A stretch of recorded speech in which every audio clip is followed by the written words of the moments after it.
Activen sus camaritas y empecemos la clase de hoy. A ver.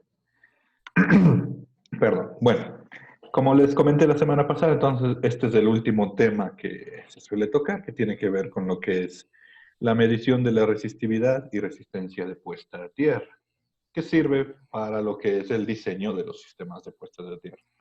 Entonces, bueno, si bien el diseño de un sistema de puesta a tierra es un tema bastante amplio y complejo que se toca más a profundidad en lo que es ya diseño de alto voltaje, los conceptos que se deben comprender son aplicables en todo el ejercicio de la profesión y de esa manera tienen que ser bastante bien comprendidos para que uno no se confunda y no malentienda lo que es un sistema de puesta a tierra.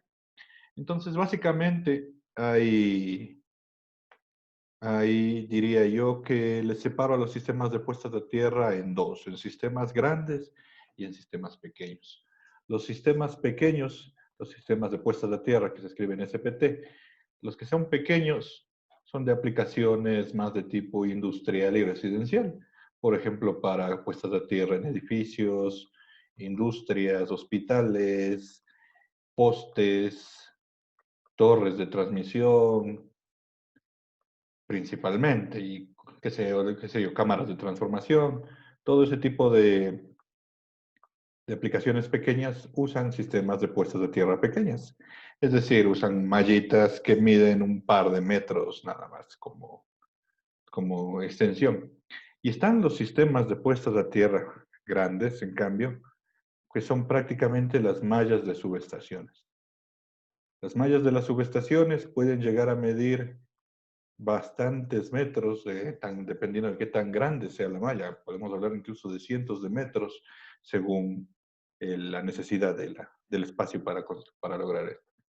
Entonces, un sistema de puesta a tierra básicamente es un conjunto de todos los elementos que sean posibles para poner a tierra al sistema eléctrico, que son necesarios y que están conectados para poner a tierra a la red eléctrica. Ahora uno dice, ¿qué es esto de poner a tierra, no es cierto? Resulta que poner a tierra es literalmente conectar la red eléctrica a la Tierra, a nuestro planeta, a la masa de tierra que hay. ¿Por qué se hace esto? Poner a tierra tiene dos objetivos. En primer lugar, la Tierra es la referencia. Nosotros necesitamos en el sistema eléctrico, siempre saben ustedes que hay una diferencia de voltaje, es lo que nosotros medimos en todos los voltajes que existen. Y este voltaje se mide con una referencia. La referencia de 0 voltios es la Tierra. Es un cuerpo masivamente tan grande que prácticamente es neutro eléctricamente el suelo y sirve como punto de referencia. Entonces nosotros medimos de un punto de voltaje respecto a Tierra y esa es nuestra referencia de 0 voltios. Y es la referencia de todo el sistema eléctrico. Eso es bastante sencillo, esa necesidad. La otra, la otra función de un electrodo, de una puesta a tierra, es ser el camino de las descargas eléctricas. Y para eso se construyen las mallas. En realidad las dos funciones, pero la segunda función es la que implica los criterios de diseño. La primera función, el suelo por sí ya es una referencia de 0 voltios. Ser el camino de las descargas eléctricas. Las descargas eléctricas que van a haber en la red provienen ya sea de los rayos, pues, descargas atmosféricas, y fallas. Cuando hay cortocircuitos en la red eléctrica, sobrecargas, todo se desfoga hacia tierra. Entonces, para hacer el camino de las descargas eléctricas, resulta que la Tierra se comporta como un conductor. Ustedes pueden ver tranquilamente cuando cae un rayo. De hecho, ¿por qué cae el rayo hacia la Tierra? Es porque la Tierra, como les dije, es un conductor enorme que tiene un potencial de 0 voltios, entonces atrae todas las descargas. Es así. Y es tan grande la Tierra que puede absorber todas esas cargas sin alterar su valor de potencial de referencia de 0 voltios. Ahora, cuando cae un rayo, si el rayo cae solamente sobre el suelo, pues entonces se disipa las corrientes por la superficie del suelo, lo cual no es algo bastante útil para que se disipe toda la energía hacia el suelo, que sería lo que uno quiere. Entonces, para eso nosotros construimos electrodos de puesta a tierra, que ese es otro conceptito. Entonces, Un electrodo de puesta a tierra básicamente es un pedazo de metal enterrado en la tierra. Si le vemos en dos dimensiones, aquí diría ya, yo tengo un pequeño electrodo, una varilla, por ejemplo, que es algo muy típico, enterrada en el suelo. Entonces, este electrodo puede ser una varilla, puede ser una placa de metal o puede ser un tejido de cables, que es lo que comúnmente se conoce como una malla de tierra. Cualquiera de esas cosas, siempre que sea esa forma de conexión, eso es el electrodo de puesta a tierra. Es decir, una malla es un electrodo de puesta a tierra. Entonces, la idea del electrodo es que como está dentro de este cuerpo grande que va a disipar la corriente, pues cuando venga una descarga, ya sea de un cortocircuito, de una falla, pues tiene mucha más facilidad de que la corriente se disipe hacia el interior de ese cuerpo. ¿Por qué esto es más conveniente que el caso de acá? Porque en el momento que circula una corriente, este cuerpo que es la Tierra tiene una resistividad. Y ese es un parámetro que también hay que recordar siempre, que es la resistividad de un material. Como toda resistividad se mide en ohmios metros. Y en la resistividad del suelo se define, por ejemplo, si ustedes tienen un ohmiómetro, esta es la resistividad que tendría un cubo de un metro cúbico de tierra, y si le miden la resistencia a ese cubo les daría un ohmio. Entonces, eso se entiende como la resistividad del suelo, básicamente la resistividad de un volumen del material, de una unidad de material, en este caso de un metro cúbico de suelo. Entonces, la resistividad del suelo implica que este material tiene cierto grado de conductividad. Al momento que está circulando una corriente aquí, pues se va a disipar en realidad la corriente por todo el cuerpo y va a producir un efecto de puntos de voltaje. Al tener corriente circulando por una resistencia, en cada punto yo voy a tener diferentes voltajes. Puedo unir esos puntos y lo que voy a tener es estas famosas curvitas que se llaman curvas equipotenciales. Son puntos en todo ese cuerpo que tienen el mismo potencial. Entonces, si uno se pone a observar aquí, yo puedo ver que en el momento que se está descargando la corriente al suelo, en dos puntos del suelo hay dos potenciales diferentes. No necesariamente estas dos curvas tienen que tener el mismo potencial. Y si aquí hay un individuo parado, ¿sí? Un pobre tipo aquí, estaba parado con los pies abiertos ahí, en el momento de la descarga los pies van a estar en contactos con dos puntos diferentes de potencial. Es decir, que el cuerpo de esta persona va a haber una diferencia de potencial. Y si esta diferencia de potencial es grande, pues esta persona tendrá entre sus pies un voltaje grande y morirá. Entonces, a esta diferencia de potencial que hay a una persona que tiene un paso de 1 metro, se le llama voltaje de paso. Y es producto de este efecto. Siempre va a suceder esto en el momento de la descarga. Ahora, cuando uno diseña un buen electrodo, tiene que asegurarse que los voltajes de paso sean bajos y no dañinos para las personas que pueden estar cerca de ahí. En un caso como el de acá, no hay control del voltaje de paso. Entonces aquí el voltaje que va a aparecer en dos puntos cualesquiera del suelo puede ser sumamente alto, en el orden de los kilovoltios. Entonces, una persona que esté ahí puede morir. Entonces no es tan sencillo, uno pensaría, pues, poner solamente una placa sobre el suelo. Si bien funciona como puesta a tierra, es peligrosísimo. Ahora, este caso es el típico caso de por qué mueren las vacas en las montañas.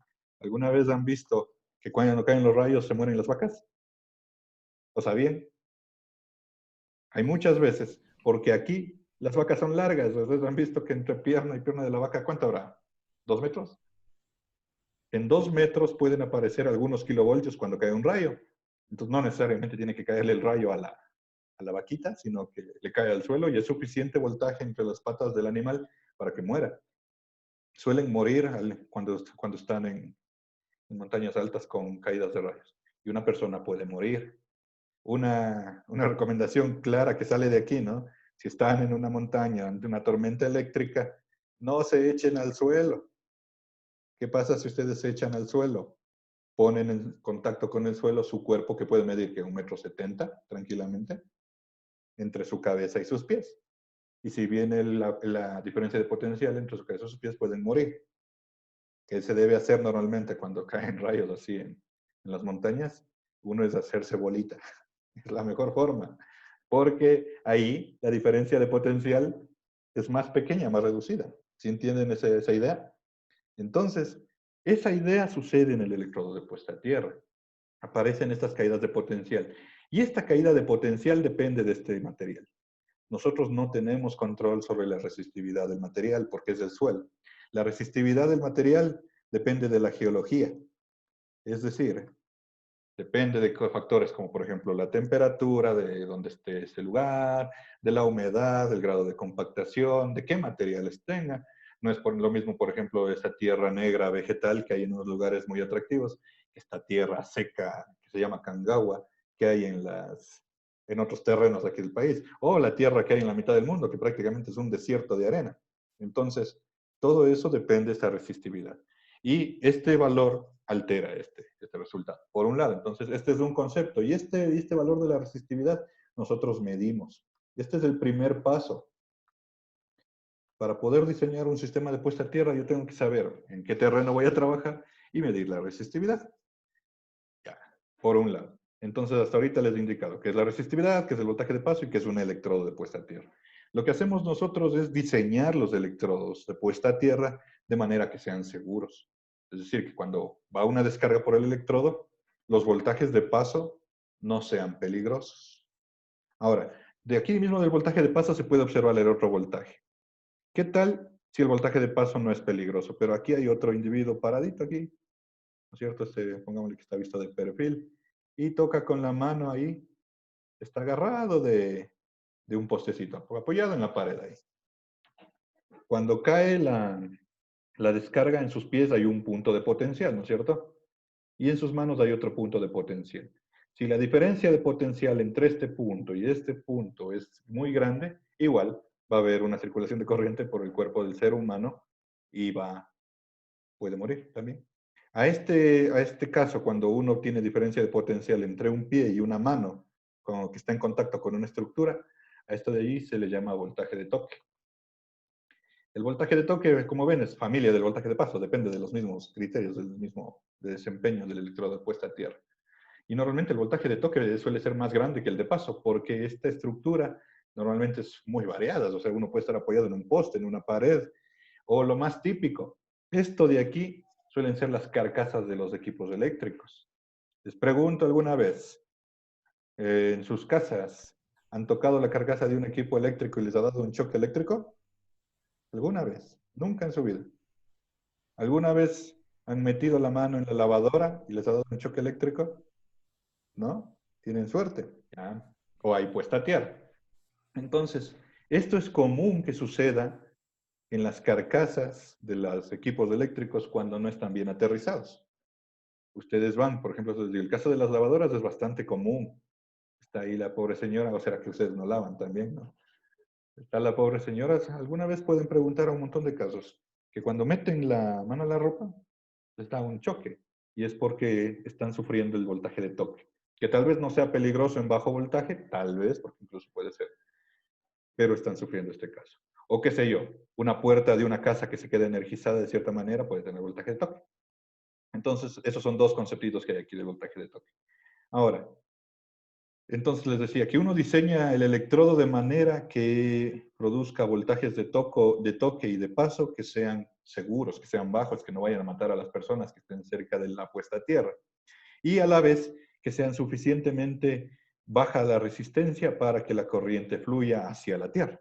Si esta resistencia es grande, la corriente no va a fluir y va a comenzar a fluir como la de acá, lo cual, Profe, una pregunta. ¿sí? En la ducha, por ejemplo, cuando sale corriente, ¿ese también sería un voltaje de toque o cómo? En el agua le coge la corriente, es voltaje de toque, si le cogen el agua. No, yo digo, por ejemplo, en la perilla, cuando a veces coge corriente. Sí, es voltaje de toque, pero ese no creo que sea por falta de tierra. Yo lo que creo que es más bien porque está energizado alguna tubería. Pero en el agua sí. Si en una ducha le agarra la electricidad en el agua, es porque no está aterrizada bien la ducha y obviamente el agua y tiene voltaje de toque. Ahora, le decía que el electrodo también tiene que tener buena resistencia. Por si no tiene buena resistencia, esta corriente no va a penetrar al suelo y no se va a disipar. Se va a disipar por la superficie. y va a causar problemas para todo el sistema eléctrico y para las personas que estén cerca. Entonces, la resistencia del electrodo es la que se llama resistencia de puesta a tierra. Es decir, la resistencia propia del electrodo, ¿no? Y esta es la famosa resistencia de la malla que dicen, ¿no es cierto? La resistencia de la tierra que uno está puesta a tierra. Entonces, esta resistencia obviamente se mide en ohmios. Yo puedo decir que tengo un electrodo de 5 ohmios, de 1 ohmio, de 100 ohmios, tienen una resistencia. Y estos dos términos no confunden. Entonces, en el argot ya del ejercicio de la profesión es súper común, ¿no? Voy a medir la resistividad de puesta a tierra. No, eso no existe. También, o estoy midiendo la resistencia del suelo. Tampoco existe eso, ¿sí? Los términos correctos son resistividad para el suelo en ohmios metro y resistencia de puesta a tierra para el electrodo en ohmios. Son dos cosas diferentes. Entonces, esa es básicamente la idea que tiene una puesta a tierra. Para diseñar estos electrodos resulta que una varilla tiene una resistencia muy alta a la puesta a tierra. No se logra bajar resistencias, entonces normalmente una puesta a tierra de una varilla no es útil cuando uno quiere tener resistencias bajas. Y ahí es cuando vienen ya los diseños de electrodos más grandes. La resistencia de puesta a tierra depende obviamente de los factores que son primero el suelo, así que decir, depende de la resistividad. Por eso tengo que medir para poder diseñar mi electrodo de puesta a tierra. Pero también va a depender de la cantidad de material, la cantidad de metal que está enterrado. Mientras más metal entierren, mejor es el contacto del metal con el suelo y baja la resistencia. Claro que también hay que buscar un punto de equilibrio. No pueden ustedes simplemente enterrar y enterrar cobre porque es costoso. Además de que también la geometría afecta en cambio el voltaje de toque y de paso. Y también va a depender del área que está cubriendo. Entonces, una varilla que cubre un área insignificante. Pero, por ejemplo, una malla cuadrada de 60 metros ya cubre un área representativa. Entonces, básicamente, mientras más área material tengan, en el diseño yo puedo jugar con esto, ¿no es cierto? Yo soy el que escoge qué área puede tener la malla o el electrodo, qué cantidad de metal voy a meter en mi diseño. Eso juego yo. Lo único que no puedo jugar es esto de aquí, aunque se puede modificar de la resistividad del terreno. Y las geometrías, los diseños, que es el código, esa es la parte, en realidad eso es un arte empírico el diseño de la puesta a tierra.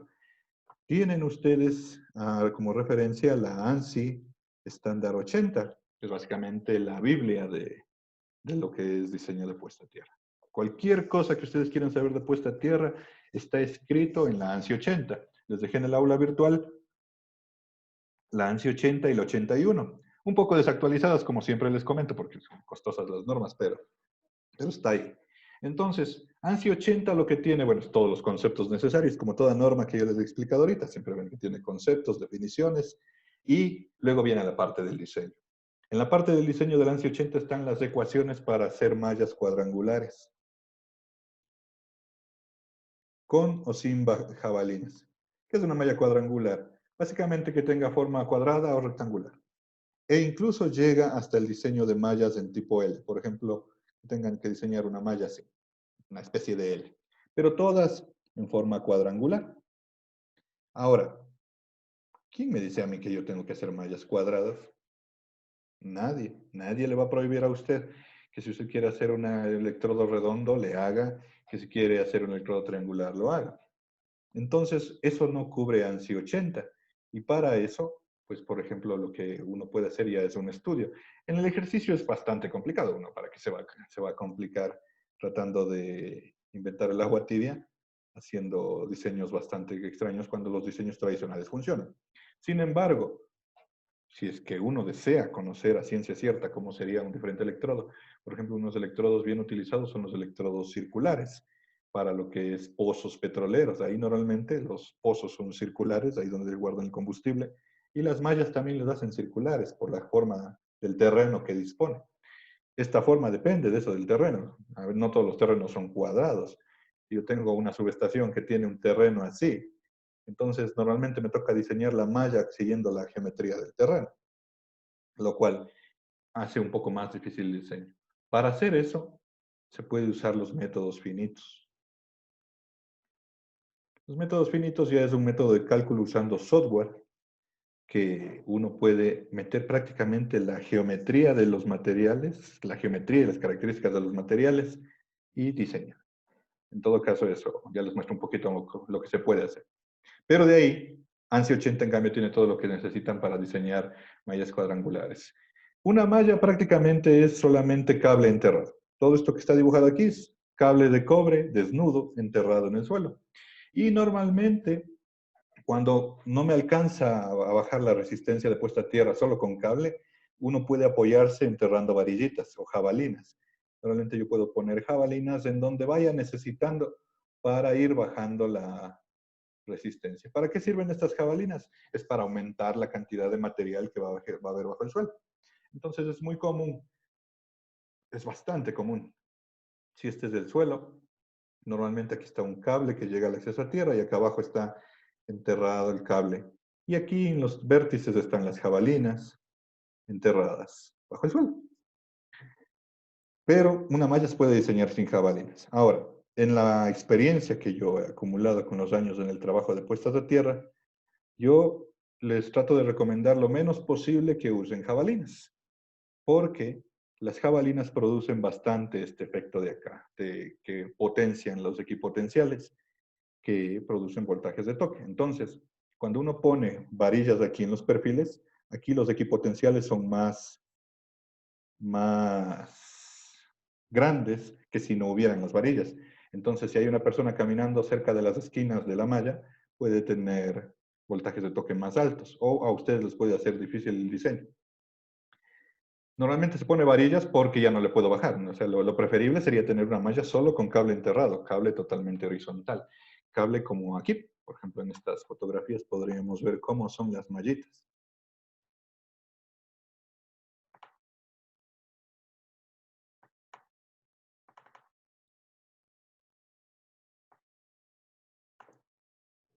Aquí hay dos fotos de unas mallas. En la construcción, pues la construcción de la malla es bastante sencilla. Si es que el suelo no está tapado, ¿no? Si el suelo está pavimentado, está adoquinado, ahí sí sabe ser un viacrucis hacia las mallas. Aquí, eso es una malla. Como ven, por ejemplo, una malla como la que yo les digo, solo cable sobre el suelo, es quizás lo mejor para tener los voltajes de toque y de paso menos, no tan grandes. Y normalmente en la construcción se pueden hacer de cualquier manera, porque a la larga lo único que necesita uno es enterrar el cable bajo el suelo. Por ejemplo, acá lo que han cavado una zanja y pues construyen con toda facilidad la malla y luego le van a volver a cubrir con tierra. O esta otra forma también es bastante común, ¿no? Que me voy a estar sacando el aire y cavando todo este orificio si el cable solo recorre por estos perímetros. Entonces es normal cavar ahí. La profundidad también escoge uno, pero lo normal en la práctica es que las mallas estén enterrados 60, 70, 50 centímetros bajo el suelo, suficientemente profundos como para que, por ejemplo, alguien no vaya a cavar y cortar los cables de la malla. Las mallas se pueden construir en cualquier terreno y en el caso, por ejemplo, de aplicaciones residenciales, podrían estar en el patio o en el jardín de una casa. Entonces, digamos que tienen una casa y este terrenito luego alguien va a usar para un huerto, ¿no es cierto? Y van a cavar el suelo. Entonces, ahí es preferible pues, que esté profundo para que alguien, cuando meta una pala contra el suelo, no vaya a cortar los cables de la puesta de tierra. Si la malla ha sido diseñada con seguridad, es decir, siguiendo bien los criterios de diseño, la malla es completamente segura y esta área es totalmente transitable y utilizable. Lo recomendable es, por ejemplo, que las mallas se construyan en la medida de lo posible en los terrenos que tengan bastante humedad y bastante agua. Pues por eso les decía, un jardín, un huerto es un buen lugar para tener una malla de puesta a tierra. Porque es más, en los huertos, como uno está constantemente regando las plantas o las plantas mismo mantienen la humedad, ayuda bastantísimo para puestas de tierra. En el caso de lo que son mallas residenciales, por ejemplo, en un conjunto, en un edificio, cosas así. En una subestación, pues bueno, el terreno en sí es para la malla de puesta a tierra y sobre la malla se construye toda la subestación y se construye la casa de operación y todo lo que uno necesita. Entonces, eso también es verdad. También se construyen mallas para las cámaras de transformación. Entonces, cuando es cámara de transformación, lo típico es que abajo está la malla y luego encima de esto se construye el edificio que es la cámara. Entonces, aquí sí va a haber piso fundido y sobre eso va a estar el, el transformador. Todas las cámaras de transformación tienen que tener su electrodo de puesta a tierra, es decir, su mallita. Entonces, cuando uno construye, normalmente, como les decía, la construcción es bastante sencilla, simplemente es tejer cables y unirles. ¿Cómo unen los cables aquí? Estos cablecitos, ¿cómo hacen estas uniones? Como les dije, este es ¿Dónde? cable de cobre desnudo. En el método de diseño uno tiene que escoger el cable.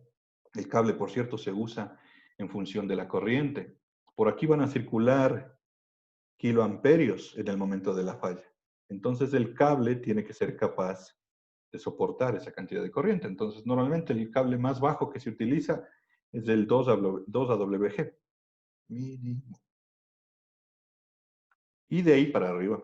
Entonces es común tener enterrado cable 1 0, cable 2 ceros de cobre.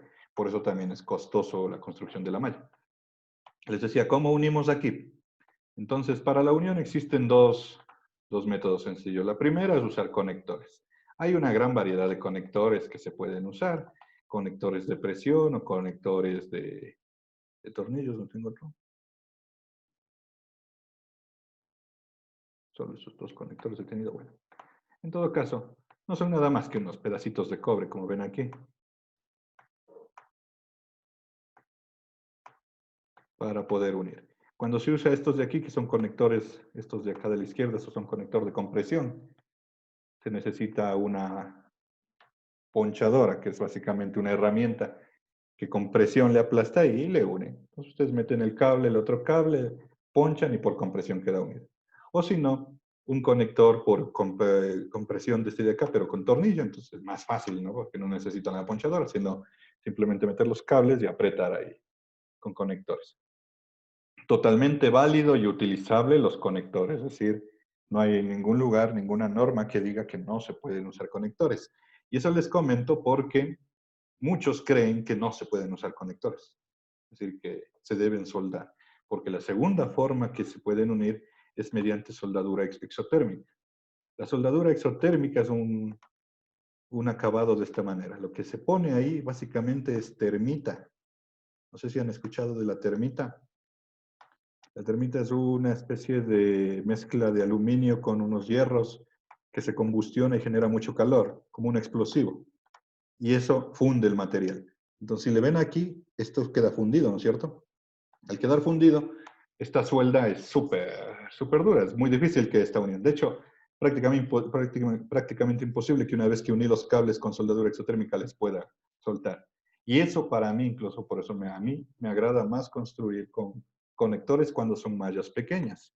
Porque si me equivoco, me toca cortar los cables. En cambio, cuando me equivoco haciendo algo con conectores de compresión, pues solamente les suelto los conectores y corrijo con facilidad. Ahora, ¿cómo es la soldadura exotérmica? ¿Dónde no tengo aquí el molde? No me digan que no tengo el molde. Aquí está. La soldadura exotérmica en realidad es bastante sencilla de hacer. Ustedes, pues, de hecho, esto de mallas de puesta a tierra, lo mejor es practicar uno mismo alguna vez, ¿no? Si tienen chance de construir la malla en su casa, porque lo más seguro es que ninguna casa tenga una buena puesta a tierra, pues aprovechen ahí para aprender alguna vez. Se necesita un moldecito como estos de aquí. Es un molde de carbón que soporta altísimas temperaturas. Acá adentro se pone este combustible que les digo que es la termita prácticamente.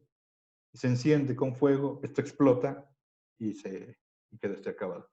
Acá pueden ver en un video bastante chévere, aquí hay una explicación, yo le voy a poner bien rápido.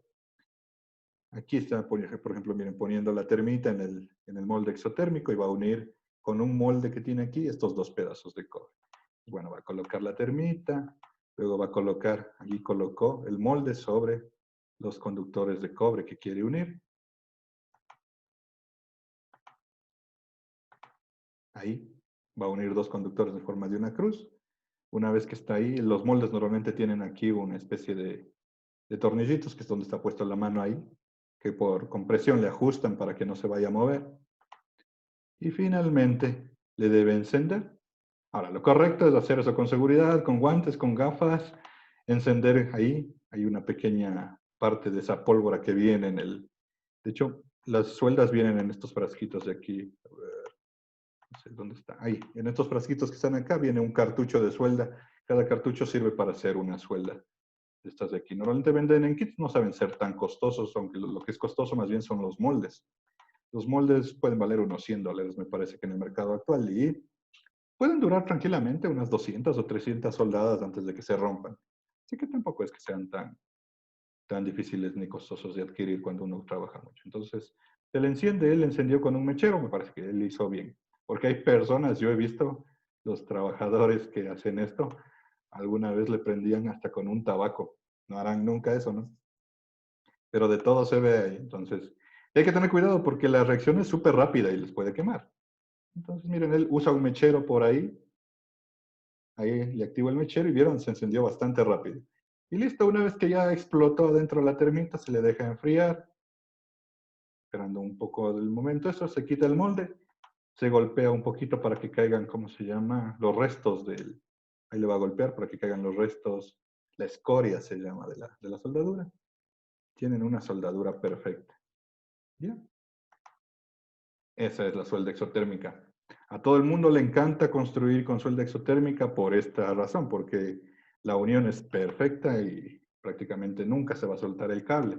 Y eso es lo que suelen tener en contra de los conectores. Dicen es que el conector, cuando se mueve el cable, se afloja, y suele ser verdad que se afloja. Pero cuando uno construye bien y luego le tapa, ¿para qué va a mover los cables? Ya no se afloja. Entonces, bueno, depende de la economía. Si quieren construir una malla pequeña, es a veces difícil encontrar que me salga rentable hacer con suelda exotérmica. Cuando se construyen subestaciones, ahí normalmente es casi obligado a trabajar con soldadura exotérmica para unir. Pero así se unen los cablecitos que están aquí. Y se cubre nuevamente con material. Una vez que uno me ha cubierto, normalmente se deja un cablecito en algún lugar, uno o varios cables, que luego van a servir para hacer esos cables conectados con una barra de tierra en los tableros o en una barra de tierra. Ese es mi punto de tierra. A este cablecito, el término común se le llama chicote. Entonces, si ustedes en una obra dicen cuál es el chicote, es un cable que está saliendo por ahí del suelo para conectar al electrodo. En el chicote es donde normalmente uno mide la resistencia de puesta a tierra. Entonces, después de que yo he diseñado la malla, he construido, he vuelto a tapar de tierra, he dejado ya la obra todo listo. De hecho, una vez que el electrodo está cubierto de tierra, ya está construido el electrodo. Uno tiene que medir la resistencia para saber si puede saber. Y ahí viene la primera tarea que es esta de aquí, que es medir la puesta a tierra, ¿no es cierto? Entonces, para medir la puesta a tierra, nosotros necesitamos un instrumento que se llama telurómetro. Y el instrumento conectado de la siguiente manera puede medir puestas de tierra. Vamos a ir a una ilustración más sencilla. Creo que esta de aquí.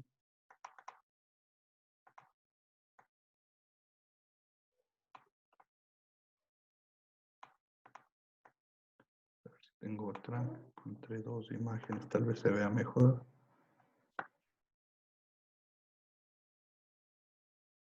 Ya, está. El telurómetro es un equipo bastante sencillo que lo que hace es tener, bueno, tiene 4 electrodos. Pero cuando se utiliza la medición de puesta a tierra, se puede usar 2 electrodos o 3 electrodos.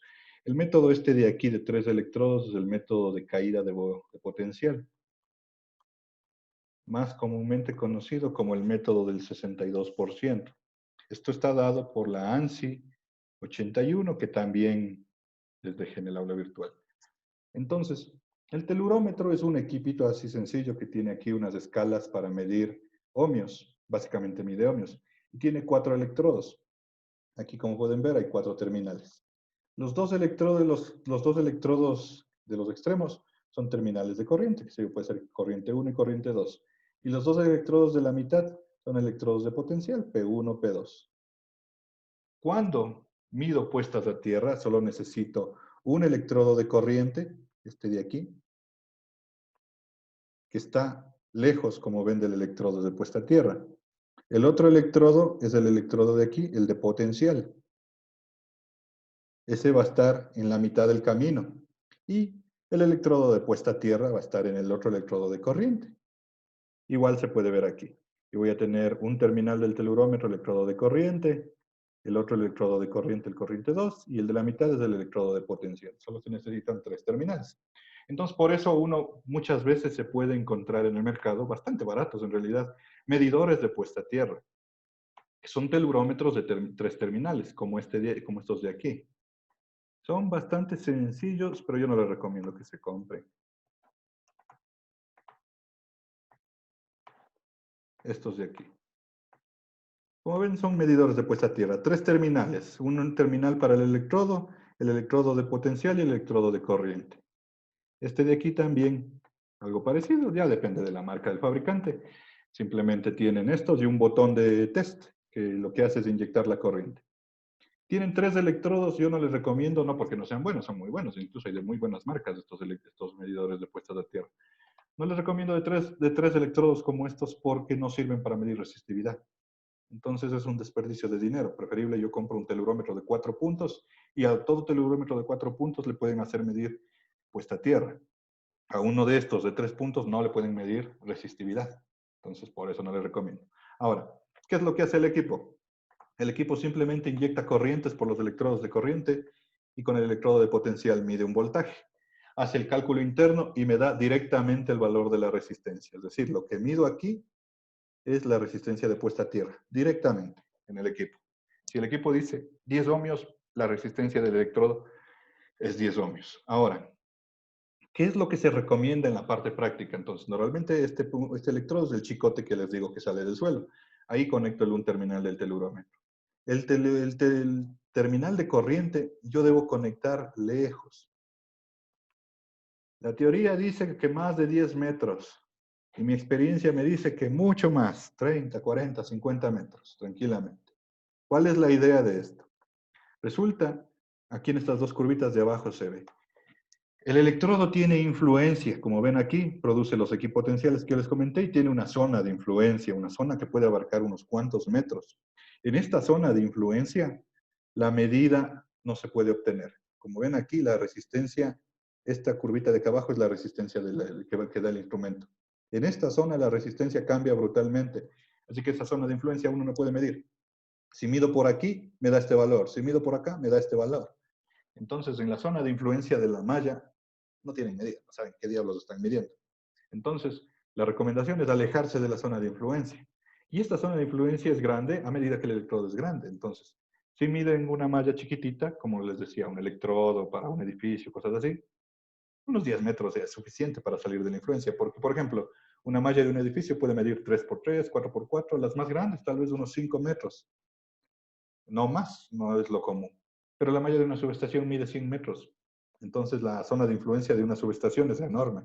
Cuando miran ahí, o una torre de transmisión, las torres de transmisión tienen mallas que tranquilamente tienen contrapesos de 20 metros, 100 metros tranquilamente, entonces son grandes. Y ahí aléjense lo que más puedan. El electrodo de corriente lo más lejos que pueda del electrodo de tierra. Todo depende. Ahí sí ya depende en la práctica de que tenga suficiente cable, porque como ven aquí, voy a llegar con un cablecito al telurómetro y otro cable acá al telurómetro.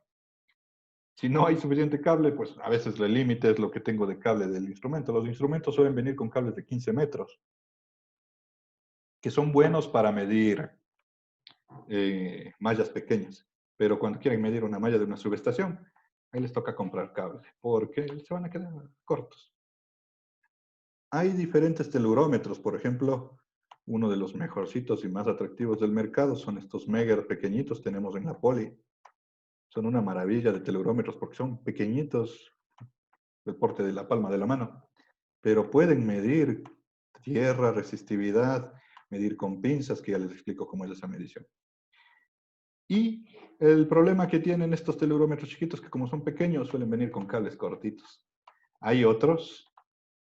Ahora, el problema del cable no es lo de menos, solo me compro más cable y se soluciona. Hay telurómetros como estos, como los AMC, también tenemos en el laboratorio de la Poli otros de marca AMC. Son de aplicación más de estilo subestación. Pero como ven, igual tienen 4 electrodos, 2 de corriente, 2 de potencial. Y suelen venir con todos estos juguetes que son una maravilla. Lo que ustedes necesitan es aquí, bastante cable, puede ser, y las varillitas, las piquetas, las famosas piquetas. Entonces, ustedes ven aquí que en la medición está conectado dos electrodos adicionales, ¿no es cierto?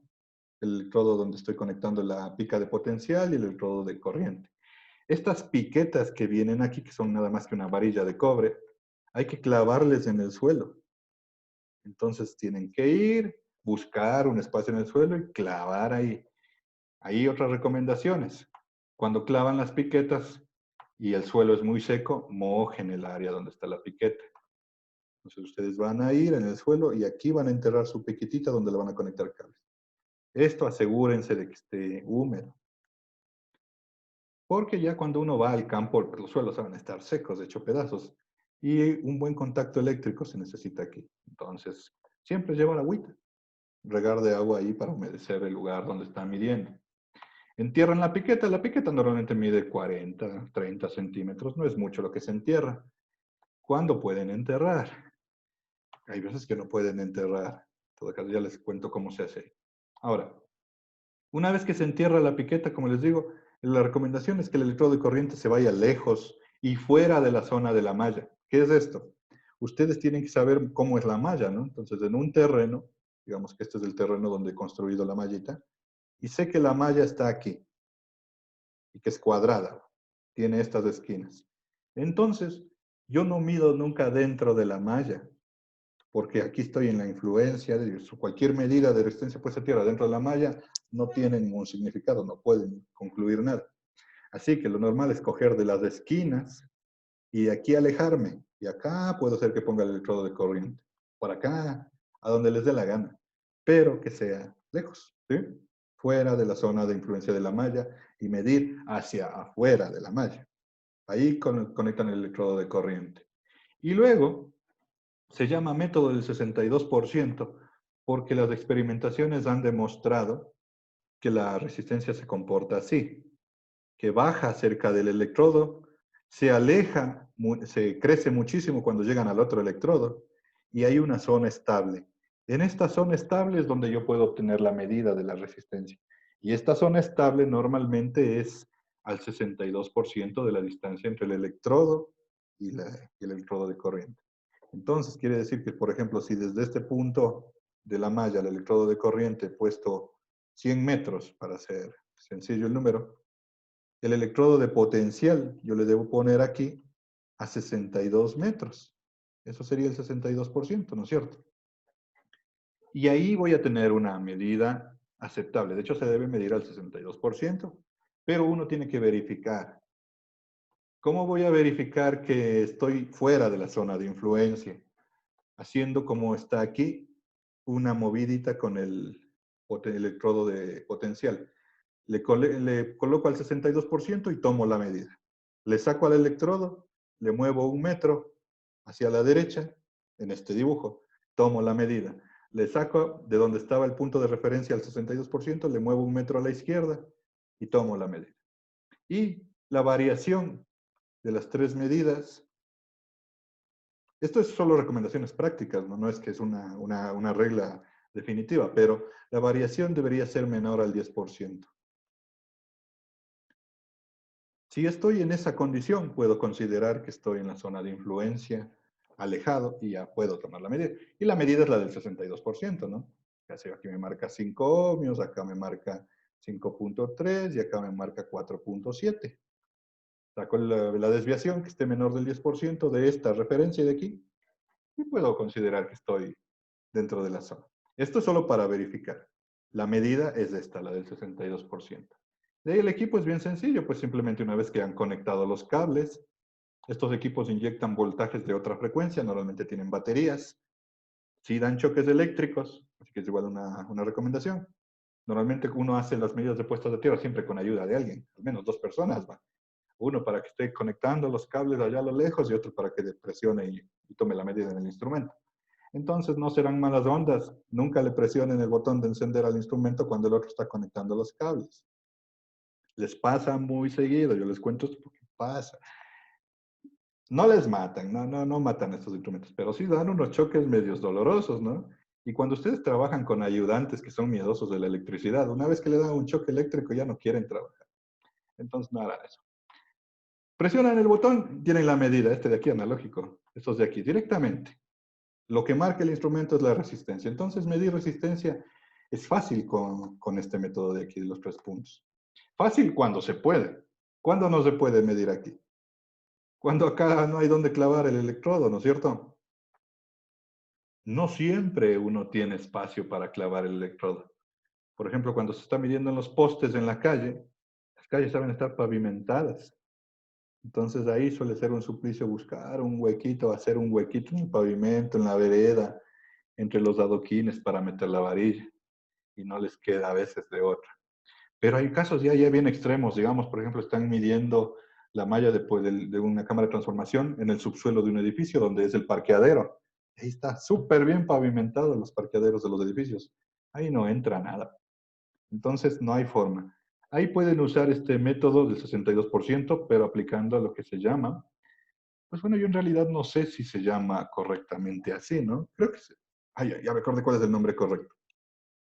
El nombre correcto es el método del cubo de agua. Es el 62%, pero con el cubo de agua. Y yo me acuerdo más porque el nombre como silvestre es el método del electrodo vago. Electrodo vago. Lo que consiste es en que como ustedes no pueden enterrar, suponiendo que tienen aquí una superficie de suelo, aquí está el electrodo, ¿no es cierto? El chicote y aquí está el telurómetro. Ustedes como no pueden enterrar porque el suelo no les permite, porque está pavimentado, lo que hacen es poner las piquetas acostadas. Se acuestan en el suelo y solamente le dejan ahí, en el suelo, que haga contacto. Conectan los electrodos del telurómetro. Pero para que el contacto sea bueno con el suelo, aquí le bañan con agua. Y más aún si fuera agua con sal, que es agua conductiva. Ahí le bañan, le ponen una cantidad enorme de agua para potenciar el contacto de la piqueta contra el suelo. Es más, pueden poner ustedes encima de esto una piedra, un peso grande, para que le presione al electrodo contra el suelo. Y muchos otros utilizan en lugar de piquetas una placa de cobre. Entonces ustedes tienen una plaquita, puede ser una placa de unos 30, 40 centímetros, una placa grande o más incluso. Esa placa hace buen contacto con el suelo y a la placa le conectan el cable en lugar de usar las piquetas. Ya depende de la situación. Igual mojada y en buen contacto. Se ha demostrado en el ejercicio práctico que tiene buenos resultados, es decir, que el resultado no falla mucho. Entonces, pueden aplicar, es el mismo método, el 62%, pero el método del electrodo vago. Bastante sencillo, a método aceptado, funcional, que como podrían imaginarse, muchas veces me han preguntado porque no saben qué hacer y es igual que esto de aquí. Entonces, siempre es posible. Y si no se puede medir, ahí viene la primera limitación del método del 62% con un telurómetro de este tipo. Es que estos métodos consisten en medir la puesta a tierra desconectada. Es decir, simplemente el electrodo que sale del suelo yo lo puedo medir. ¿Qué se hace normalmente ya cuando el electrodo está funcionando en la red eléctrica?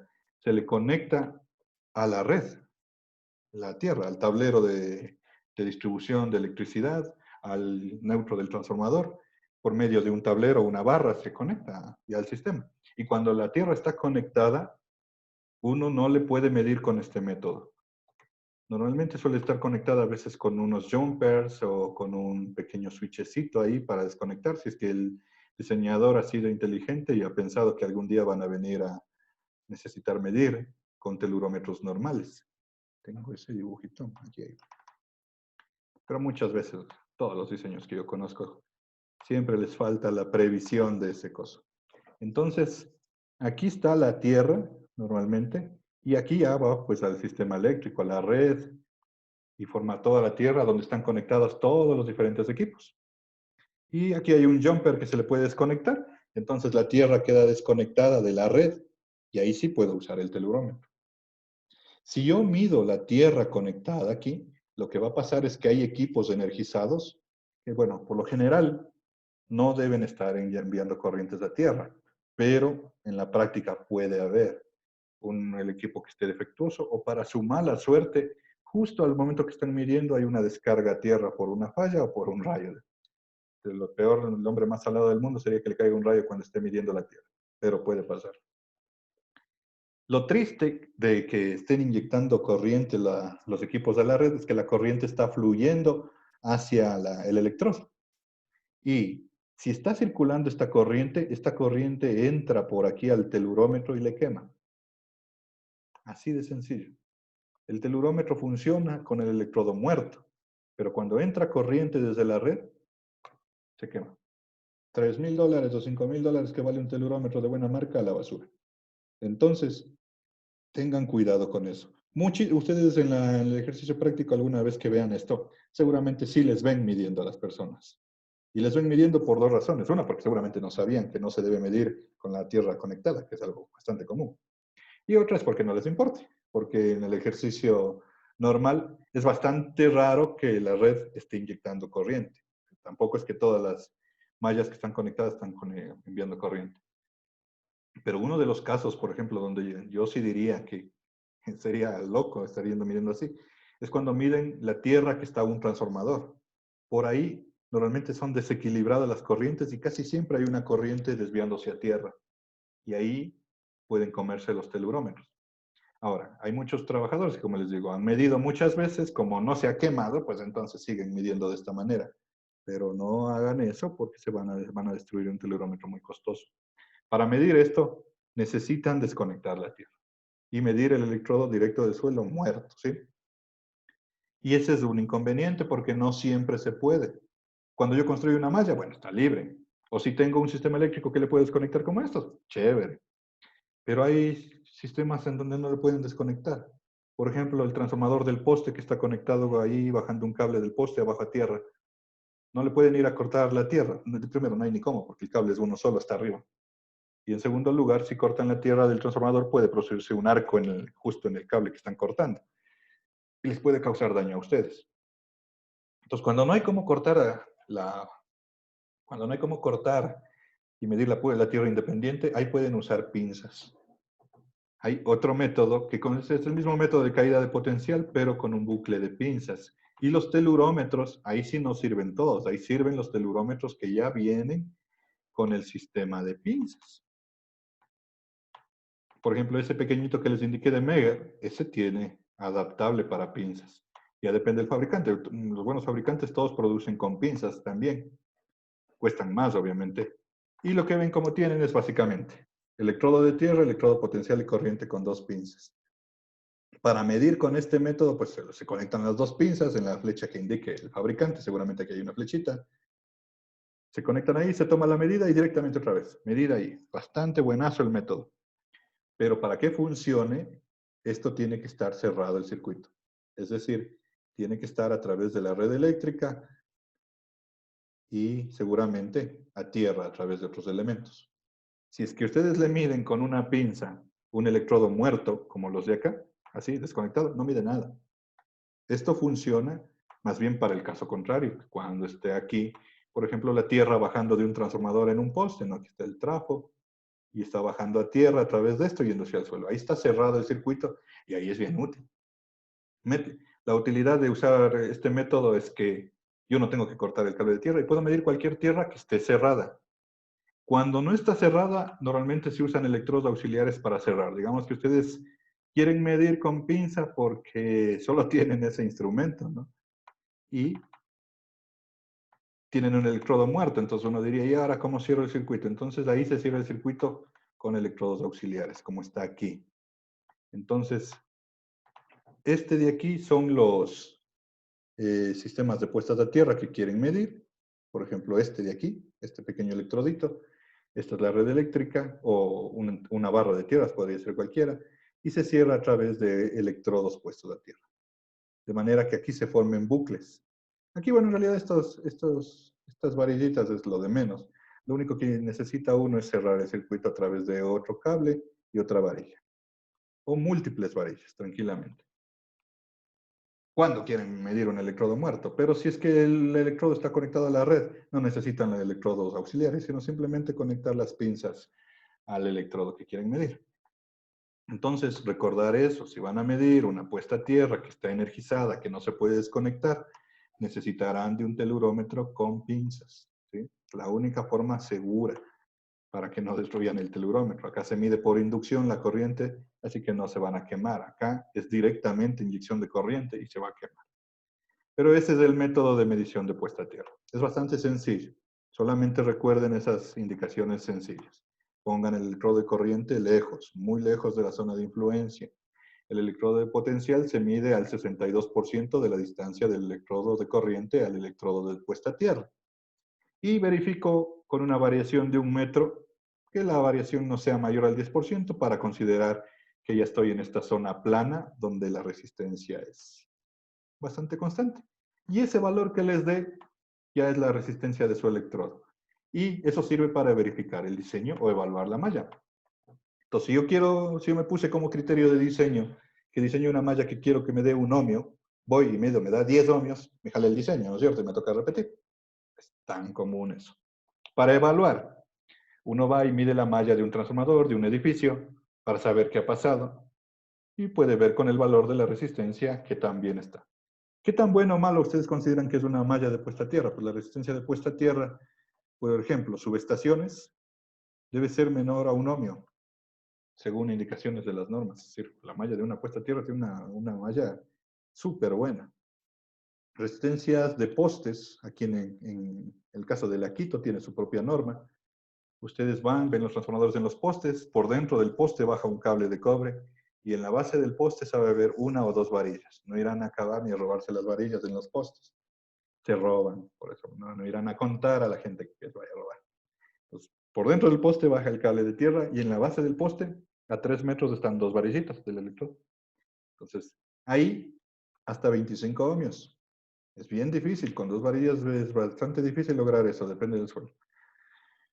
Cámaras de transformación, es decir, edificios, hospitales, la universidad, conjuntos habitacionales, todo lo que esté transformador en cámara, 5 ohmios. Esto es lo más común, residencial. Entonces, por ejemplo, si a ustedes les preguntaran, ¿cuánto debería tener la puesta a tierra de su casa? Seguramente, bueno, si viene de una cámara, 5 ohmios. Si viene de un poste, lastimosamente tendrá hasta unos 25, que es mala para mi consideración. Torres de transmisión. Las torres de transmisión en Ecuador tenemos 5 ohmios y 10 ohmios. 5 ohmios es para las que están a menos de 1000 metros de altitud, metros sobre el nivel del mar. Y esta es para más de 1000 metros. Si alguna vez se preguntan cuánto vale la puesta a tierra de una torre, pues está en ese rango. Entonces, eso es lo más típico. Lo típico que pueden encontrarse ustedes aquí.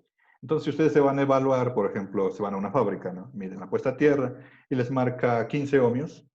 Ya uno dice, esta malla está mala, este sistema de puesta a tierra está mal, se debería mejorar de alguna manera. Sirve para evaluar. Una anécdota igual mía de evaluación. En una fábrica que evaluamos cada año, fuimos a visitar y se le medía la malla de puesta a tierra y con los años iba creciendo. Y decían que les parecía extraño, ¿no? Porque se está degradando súper rápido. Hasta que en una de las medidas ya había marcado 150 ohmios. 150 ohmios, pues decían, la malla debe estar cortada o ya está mala. Aunque uno dice, ¿qué puede estar de malo si adentro solo hay cable? Entonces esta malla marcaba 150 ohmios. ¿Qué hicieron? Cavaron y ya no ha habido malla. Entonces quedaban solo rastros o restos de metales por ahí, por acá. Y el suelo se había comido el cobre de la malla. Hay suelos que son bastante corrosivos, por ejemplo, esto fue en Quevedo. Ese suelo de ahí había sido bastante ácido y se comió al cobre. Y obvio, pues cada año iba creciendo la medida porque estaba desapareciendo la malla. La vida útil de una malla se estima en unos 20 años también, porque normalmente los suelos sí le pudren. Si ustedes alguna vez han visto, por ejemplo, dentro de una columna en una construcción, las varillas suelen desaparecer, ¿no? Se oxidan. Igual sucede con el cobre, va desapareciendo dependiendo del suelo. Entonces la evaluación a mí me permite año tras año ver qué está pasando, porque no puedo estar cavando cada año a ver si está la malla. Se dejan pozos de revisión, por cierto, eso no les comenté. Un electrodo normalmente en las esquinas de las mallas uno debería dejar donde sale el chicote un pocito de revisión para que yo pueda ahí levantar la tapa y pues conectar los instrumentos de medida y también ver algo, por lo menos con mis ojos, cada vez que yo le evalúo, para saber si existe todavía el electrodo. No ha estado el pozo de revisión aquí, algo así como esto. Entonces, normalmente, si así es donde está la malla, aquí dice tapa de registro, lo que se hace es simplemente una pequeña construcción de cemento, una tapita de cemento, unas paredcitas de bloque aquí de unos 50 centímetros, suficiente como para que yo pueda destapar, se llama pozo de revisión. Y ahí en el pozo, pues incluso sirve para abrir y botar agua sobre el pozo para que se esté humectando la tierra. Entonces hay que dejar estos pozos de revisión. Ahí uno puede ir a conectar y revisar cómo está la malla. Pero solo aquí, no puede ver qué pasa en el resto de la malla. Entonces, para eso sirve evaluar cada año. Les decía que puede durar unos 20 años. Y las jabalinas, por ejemplo, las jabalinas típicas son las jabalinas de Copperwell, que son de cobre. Hay de dos medidas estándar, que son la de 1,60 m y la de 2,40 m. La más típica de 1,60 m vale como $12, la de 2,40 m vale como unos $20. Y ya les dije, se utilizan para potenciar reducir la resistencia de puesta a tierra cuando solo con cobre no puedo. La varilla Copperwell no es de cobre en realidad. La varilla es una varilla de hierro que está recubierta de una pintura, bueno, no pintura, sino está recubierta de cobre por electrólisis. Entonces, se degrada bastante rápido la Copperwell cuando los suelos son así muy agresivos. Hay la misma varilla de acero inoxidable. Entonces, por ejemplo, el caso de esa malla se corrigió así, se tuvo que reconstruir la malla con varillas e incluso el cable que sea todo de acero inoxidable. Se pudo resolver el problema y hasta ahora sigue la malla, porque el suelo era agresivo. Ahora, los diseños de estas mallas, normalmente para que uno pueda bajar la resistencia, cada vez tienen que ser más grandes, más grandes. Y depende del suelo. El suelo, cuando es malo, no me permite a mí lograr con facilidad las puestas a tierra. Es más, cuando es muy malo, yo tengo que recurrir a otros métodos. Entonces, ¿cómo sé que el suelo es muy malo? Midiéndole la resistividad. Entonces, esa es otra medida. Aquí de puestas a tierra, esto es todo lo que uno necesita saber para medir. ¿Cómo mido la resistividad? Para medir la resistividad también uso el telurómetro con el método de 4 puntos y por eso les decía, nos sirve en la práctica tener un telurómetro de 3 puntas, es un desperdicio de dinero. Hay dos métodos de medidas de 4 puntos, que son el método de Wenner y el método de Schlumberger. Los dos métodos consisten en la inyección de lo que es corrientes por los extremos, aquí los dos electrodos de corriente, y por los electrodos de la mitad se mide la caída de potencial. El instrumento inyecta corriente, mide voltaje y me da un número. Cuando uso para medir resistencia de puesta a tierra por estos métodos, lo que marca el instrumento no es ni resistencia ni resistividad, es solo un número que es una relación voltaje-corriente del instrumento. ¿Dónde está el Wenner, el Schlumberger? Aquí está. Ya, primero vamos. Los dos métodos tradicionales, métodos dados por la ANSI 80 y 81. El método de 4 puntas más utilizado en todo el mundo es este de aquí, es el método de Wenner. Y este otro método de 4 puntas, igual 2 electrodos de corriente, 2 de potencial, es el método Schlumberger. Si han escuchado este nombre, es una famosa empresa de petróleos. Porque estos métodos de aquí no son eléctricos, estos son métodos de prospección del suelo que sirven para buscar agua, humedad e incluso hasta el petróleo, por eso es que están patentados por estos tipos. Pero para nosotros nos sirven muchísimo. Por ejemplo, los geólogos usan esto para encontrar agua. Ahora, método Wenner consiste en cuatro piquetas clavadas una profundidad bajo el suelo a la misma distancia. Ese es el detalle. Como ven aquí, por ejemplo, han puesto las piquetas a 4 metros. Misma distancia. Se conectan los dos electrodos de corriente, los dos de potencial, como está en el telurómetro indicado, se presiona y se obtiene la medida. Esta medida se llama R. No representa nada, pero se llama R esa medida. ¿Bien? Uno tiene que tener de datos la distancia, la profundidad y el valor que marca el telurómetro. Método Schlumberger, de la misma manera, telurómetro me va a dar el valor R con un telurómetro, pero la separación tiene que ser simétrica. Aquí, pueden ver aquí como está indicado en esta grafiquita, La separación son dos. Tienen esta separación entre estos electrodos y tienen la separación entre este electrodo y este de aquí. Digamos, si esto se llama A, esta se llama B. Y A no es igual a B. Entonces, lo que se hace es los dos electrodos de los extremos se les va abriendo desde un eje imaginario que está aquí. Entonces, se va abriendo, es simétrica la medida respecto a un eje. Y uno tiene que saber estas distancias. Por eso es que no le suelen usar el Schlumberger, porque da una pereza estar manejando este de aquí. Los dos métodos son iguales de efectivos. Yo les dejé, por cierto, la hoja guía, y aquí está el método Schlumberger, que de hecho ni yo no utilizo porque es muy trabajoso y produce los mismos resultados. Pero aquí está la ecuación.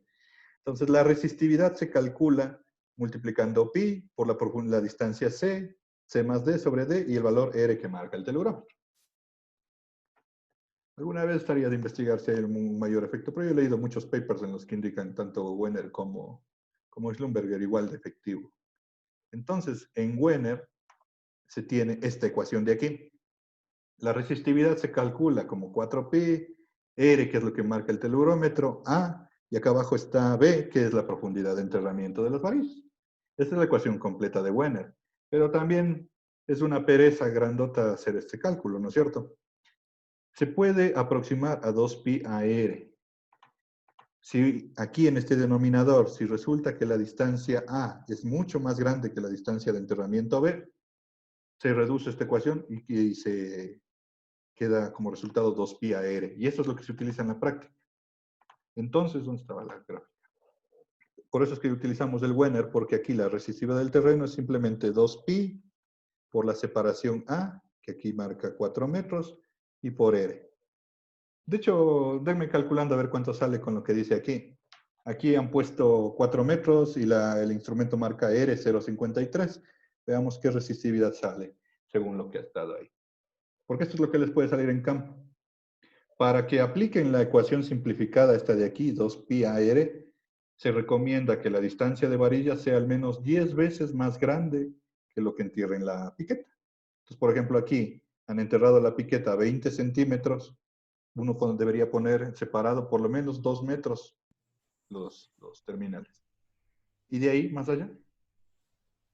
Entonces, por eso, este método es el más común. Incluso hasta los telurómetros suelen venir ya listos para calcular 2pi a R, porque es súper sencillo. Para profundidades bajas funciona muy bien. ¿Tienen cuánto sale? 13.3. 13, ya. Una maravilla. Entonces, aquí, ojo, ¿no? Lo que marca el instrumento no es ni resistencia ni nada. Es un valor que se utiliza luego en la ecuación para calcular la resistividad. Y la recomendación, distancias que sean por lo menos 10 veces más grande que lo que hayan enterrado la piqueta. Y es facilito el Wenner porque todas las piquetas se ponen a la misma distancia. El límite de esto está la cantidad de cable que tengan ustedes para conectar al telurómetro. Ahora, cuando se mide en un electrodo pequeño, o sea, van a construir en una casa, en un edificio, una o dos medidas es suficiente solamente en dos direcciones como para tener un valor y sacar un promedio. En una subestación ya no es así.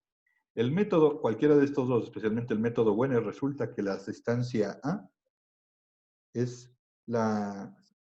el instrumento, toda la distancia de separación genera aquí una esfera de este potencial que se está ingresando aquí, en los electrodos de potencial, que mide A.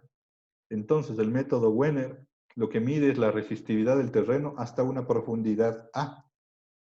Si yo le pongo a 4 metros, estoy midiendo la resistividad hasta 4 metros de profundidad. Bastante útil este método. Si yo le pusiera a 100 metros de separación las varillas, estoy midiendo la resistividad a 100 metros bajo el suelo. Y resulta que los suelos no tienen pues la misma resistividad a medida que se cambia la profundidad. Entonces, como una malla chiquita de un edificio, pues va a medir 4 metros y está en una profundidad en la capa superficial del suelo. Una medida suficiente. En las subestaciones yo voy a tener una malla que tranquilamente tiene 100 metros de extensión. Entonces, lo que voy a obtener es medidas a diferentes distancias.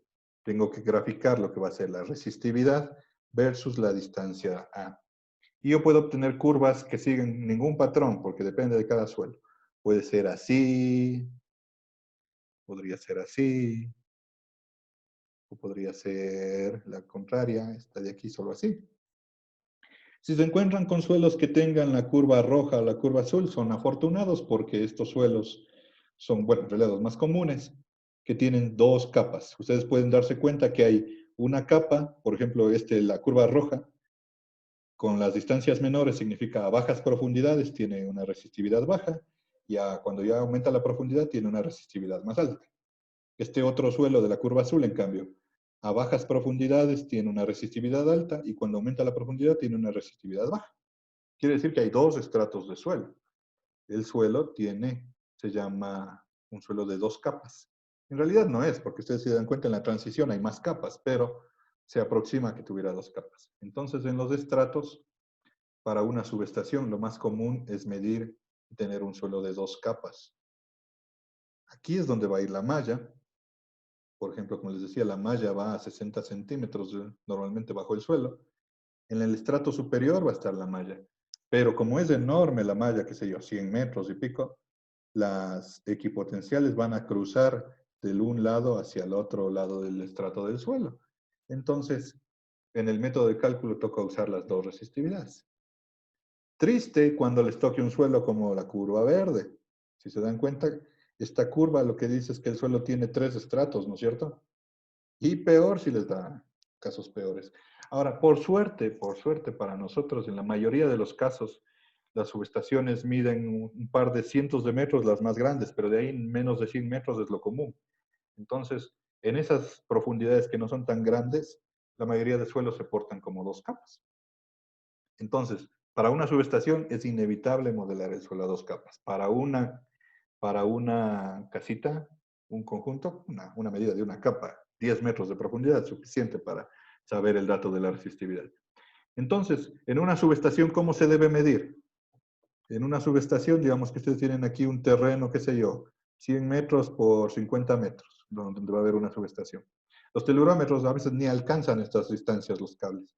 Entonces, lo que uno hace es comienza a medir aquí y va barriendo estas medidas aquí a lo largo de esto de aquí. Esto se llama perfil. Entonces, voy tomando un perfil, otro perfil, otro perfil y otro perfil. Luego acá, otros perfiles, perfiles, perfiles. Y lo que tengo es a la larga una tabla de valores que tienen resistividad versus distancia con valores ahí. Y en cada perfil. Con estas tablitas de valores hay métodos de cálculo, entonces se utiliza ahí aproximaciones que da la norma. Se puede programar eso de ahí. Y a la larga lo que ustedes quieren saber es, por ejemplo, si quieren suelo de dos capas, ¿cuál es la resistividad 1 o la resistividad 2? Y si quieren suelo de una capa, ¿cuál es la resistividad del suelo? Entonces yo les dejé en el aula virtual, cuando hacíamos esto en la práctica real, pues no, en el suelito del SFOT es bastante homogéneo. Ah, por cierto, ¿cómo pueden saber que es homogéneo un suelo? Ustedes van midiendo y a medida que van tomando distancias van viendo que la resistividad no varía mucho. Aquí, por ejemplo, en estas curvas cambian la distancia y la resistividad cambia de valor. Pero no todos los suelos, también puede haber suelos homogéneos. En un suelo homogéneo, la curva de resistividad les va a salir así, más o menos constante. Y eso pasaba en la polia y en el spot. Entonces, como el suelo es homogéneo, a bajas profundidades también suelen ser homogéneos porque están en esta parte de aquí. Entonces, ahí uno dice, ¿y ahora cuánto vale la resistividad si yo tomo a varias medidas? No hay una mínima cantidad de medidas que tomar. Mientras más puntos tomen, ustedes tienen más datos para calcular la resistividad. Entonces, aquí, por ejemplo, en la hoja guía yo les dejé el método Cox-Cox, carambas, que es el método estadístico cuando quieren hacer de un solo suelo. Muy utilizado para cuando midan edificios, que es lo más común, o casas. Entonces aquí está. Por ejemplo, y aquí les dejé un ejemplo para que ustedes puedan saber. Entonces, esta es la tablita de medidas, ¿no? Por ejemplo, en dos perfiles. A separaciones de 1 metro, de 3, de 5 y de 7 con el método Wenner. Y esto es lo que marcó el instrumento. Entonces, miren aquí. En el mismo instrumento, con separaciones diferentes, tengo diferentes valores. Entonces, ¿cómo sé cuánto vale la resistividad del suelo?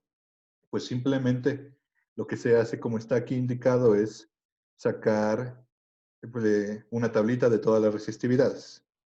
De eso se le saca el logaritmo de cada resistividad. Se saca la media de estos valores, pero del logaritmo. La media aquí dice que vale 4.10. Se saca la desviación estándar, que no es nada más que cada una de estas medidas menos la media al cuadrado. Y esos son los valores que están aquí. Y se suma eso de ahí, se saca el promedio de la desviación estándar, que dice aquí es 0.35. Y luego, aquí está la ecuación para calcular con el método Box-Cox. Simplemente la resistividad es el antilogaritmo de S por Z más X. S es la desviación estándar que salió de las medidas, aquí 0.35. X, Z viene a ser la 0.52, debe ser el promedio. ¿Dónde está el 0.52 de aquí?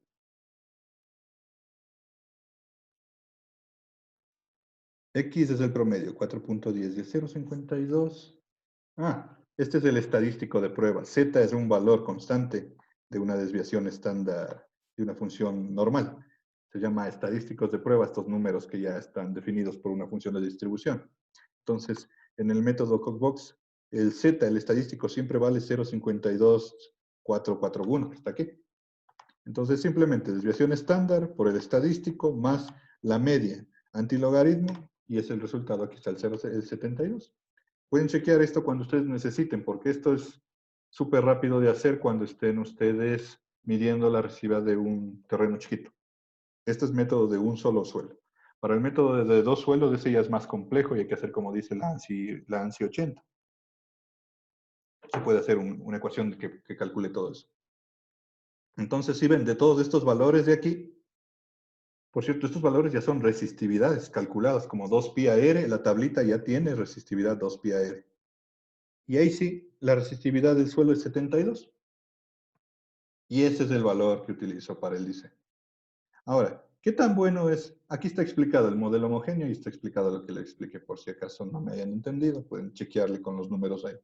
Y usarlo como ejemplo cada vez que puedan tener que medir resistividades pequeñas para suelo de una sola capa. Ahora, ¿qué tan bueno es eso? No, 72 ohmios metro. O acá, como les decía, le sale a en este dibujito salió 13 ohmios metro. Eso es una maravilla de suelo. Entonces, las referencias, según las medidas, pueden ser estas de aquí. Si ustedes ven, lo común es que la tierra más vegetal, la tierra más agrícola, la tierra negra, la tierra que tiene humedad, marque aquí, en un rango de 5 a 50. Entonces, si marcó 13, es un muy buen suelo. Luego, a medida que van haciéndose peores los suelos, ustedes pueden ver, miren, un suelo arcilloso marca hasta 100, cuando ya hay arena y piedras marca 1000, y cuando ya es de estos suelos horribles marca tranquilamente hasta 10.000. Y yo los he medido aquí en San Antonio de Pichincha, en Calderón, ahí marcan 2000 ohmios de esos suelos que son más secos que la vida. Pero, por ejemplo, vayan a Machachi, ese suelo maravilloso que hay allá abajo, no marca ni 20. El suelo de la Poli sabe marcar 40, el del Esfotcos. Bien interesante. Entonces, cuando ustedes tienen un suelo súper bueno, el diseño de una puesta a tierra es súper facilito. De hecho, incluso a veces cuando le construyen, les sale mejor que en lo que diseñaron porque el suelo les colabora más. Pero, al revés, cuando están diseñando una puesta a tierra en un terreno malo, incluso lo que ustedes diseñan con tanta varilla metida ahí y con tanto metal, van y miden y no les da. Y ahí es cuando uno comienza a sufrir, porque no puede entregar la obra porque está con una resistencia altísima. Entonces, para eso existen los métodos de mejoramiento del suelo. ¿Qué pueden hacer? Igual estos son consejos ya prácticos que se producen en el ejercicio, ¿no? De la profesión. Aquí, si yo ya sé que mi suelo es malo, porque normalmente la resistividad yo mido antes de construir la malla. Y otra vez recordar eso, ¿no? Que la resistividad se mide en ohmios metros y que es la de la tierra, no es lo de la malla. Si yo tengo ya, digamos que un suelo con mala resistividad, a mí, entre los métodos más sencillos y baratos, el primero que les recomiendo es el cambio de suelo. Cambien el suelo. Simplemente aquí, por ejemplo, aquí han hecho un hueco en esta zanja, No le llenen con la misma tierra, llenen con tierra buena. Tierra buena se puede hacer, hay muchas formas. Por ejemplo, conseguir tierra vegetal se puede mezclar con carbón activado. El carbón ayuda a mantener la humedad. De hecho, los suelos agrícolas, los suelos que tienen bastante humedad, son negros. No sé si han visto, tierra negra es la más productiva. Es porque tiene carbón. Entonces, si mezclan carbón, pero eso suele ser un poco costoso. Así que hay que ser más inteligente. Aquí en el Ecuador hay muy buenas tierras. Una, una, una volqueta de tierra negra de Machachi cuesta $80. Súper barato. Y viene, ¿cuánto? 6 metros cúbicos en una volqueta. Por $80 ustedes llenan esto y más. Y hasta tienen tierra para hacer un huerto por ahí. Súper barato. En serio, el método del cambio de suelo es súper efectivo, súper sencillo y súper económico. Aquí en el Ecuador es muy fácil de aplicar. Si es que ustedes consiguen la tierra, pero en Machachi hay bastante tierra. Y hay otros lugares. Yo la mayoría de veces he comprado tierras por ahí. Ahora, si no pueden hacer o no le ven viable el cambio de suelo, por ejemplo, aquí, en esta malla que han hecho acá a la derecha de cavar solo unas zanjas, de pronto hacer el cambio de suelo no quieren, o de pronto el suelo no es tan malo para hacer el cambio de suelo, o no se animan. Ahí vienen los aditivos, que son básicamente cementos conductivos. Los cementos conductivos son simplemente mezclas que se colocan sobre el cobre.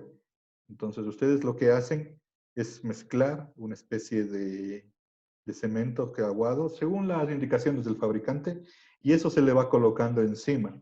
Si ustedes tienen, digamos, aquí el conductor sobre el suelo, encima de eso yo voy colocando a forma de un cemento que le va cubriendo a todo el conductor. Y este cemento conductivo, que a veces viene en forma de gel también, lo que hace es aumentar el área del conductor y equivale a tener un conductor más grande. Y los cementos son muy útiles. Los más comunes pueden encontrar son cementos conductivos o geles conductivos.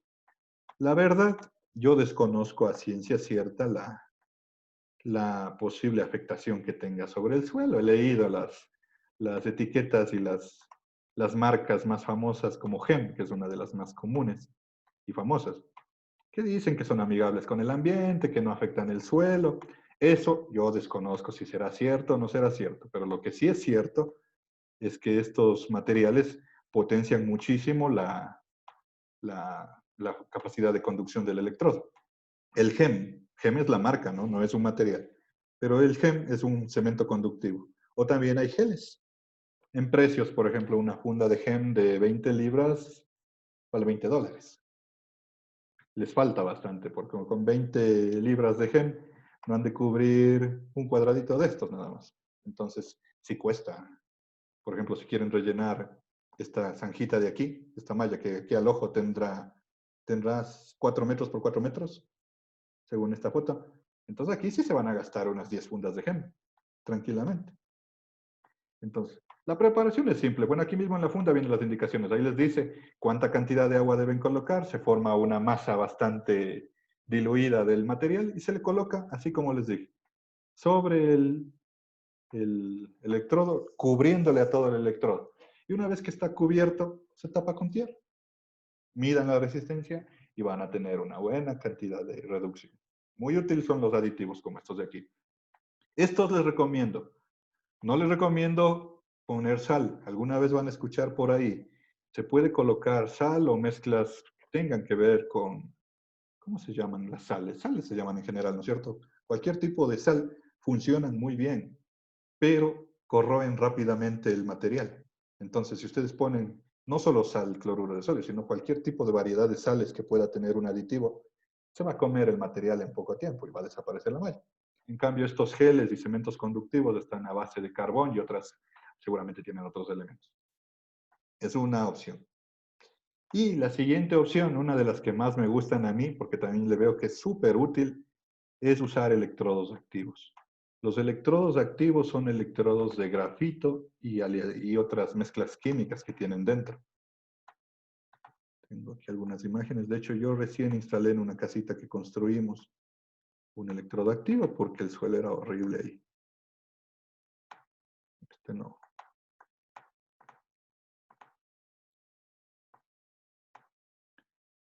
A ver, este de aquí.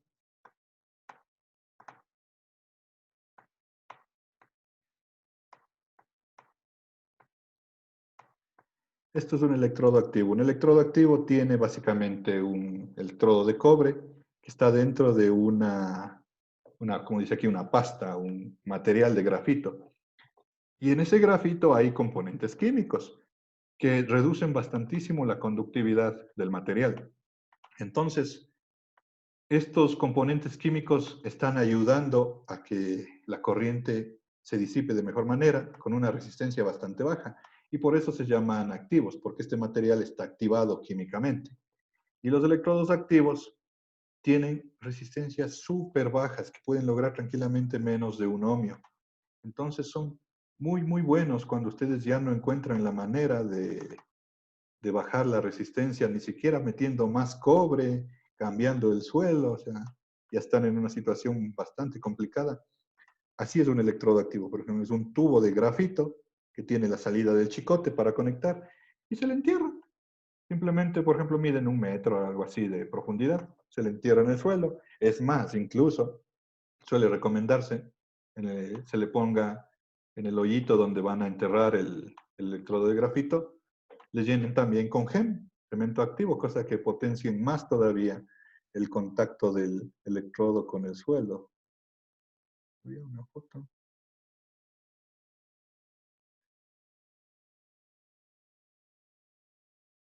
No, este es de las placas, suelda la varilla. No ha habido, pero bueno.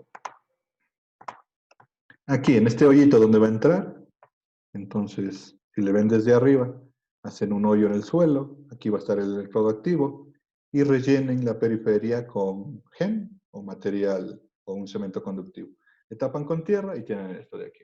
Ahora, el electrodo activo les puede marcar tranquilamente, como les digo, menos de 1 ohmio. Si el suelo es muy malo, seguramente un par de ohmios, es decir, una maravilla de resistencia de puesta a tierra. Pero ¿cuál es el problema desde mi punto de vista del electrodo activo si ustedes le usan solo a ese como por electrodo de puesta a tierra? El electrodo activo es básicamente una varilla enterrada en el suelo. ¿Cuál era el problema de esto de aquí? Es que estos electrodos generan muchos potenciales de esta manera. Entonces, si aquí cae una corriente bastante grande, puede tener voltajes de toque y paso que pueden matarle a las personas. Y un electrodo activo se utiliza principalmente en construcciones residenciales, porque ahí con mallas pequeñas no se puede lograr a veces bajar resistencias. En las subestaciones, como son grandotas las mallas, uno tiene bastantísimo espacio para jugar con el cobre y poder bajarle la resistencia. En una casa no. Entonces, si ustedes en una casa meten un electrodo activo y cae un rayo de unos 10.000 o 20.000 amperios, pueden tener voltajes de toque que superen los miles de voltios en el patio de su casa. Y se imaginan si es que aquí está un niño jugando, es peligrosísimo. Entonces, mi recomendación con los electrodos activos es que trabajen junto con mallas. Esto les comento yo porque los que les venden los electrodos activos les van a decir que usen solo el electrodo activo. Y el electrodo activo, sí, ustedes van, usan solito y les da la resistencia de puesta a tierra. Pero como les digo, no es solo la resistencia de puesta a tierra lo que tiene que tener una malla, tiene que ser segura. La geometría ayuda a la seguridad. Las mallas cuadradas o circulares o triangulares tienen menores voltajes de toques que una varilla solamente clavada en el suelo. Entonces, por ejemplo, ustedes podrían construir una malla cuadrada así, ¿no es cierto? Una típica mallita en una casa. No les da la resistencia porque ha sido el material. Entonces, por aquí meto el electrodo activo y le amarro el electrodo activo a la malla. ¿Y qué logro con eso? Logro con el electrodo activo bajar la resistencia de todo el electrodo y con la malla bajar los equipotenciales para que no sea peligroso. Es una ayuda bien útil. Un electrodo activo cuesta unos $300, pero es una gran ayuda.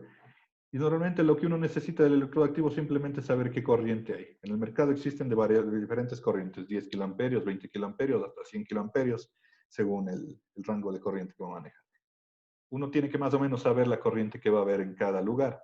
En una casa más común, el rayo más común que hay, como les dije, es un rayo de 20 kiloamperios, en el caso de que haya un rayo. Porque en la casa las descargas de tierra no llegan ni el orden de un par de decenas de amperios si hay un cortocircuito. Un cortocircuito en una casa tal vez llega a 50 amperios, es decir, ni se mosquea el electrodo activo.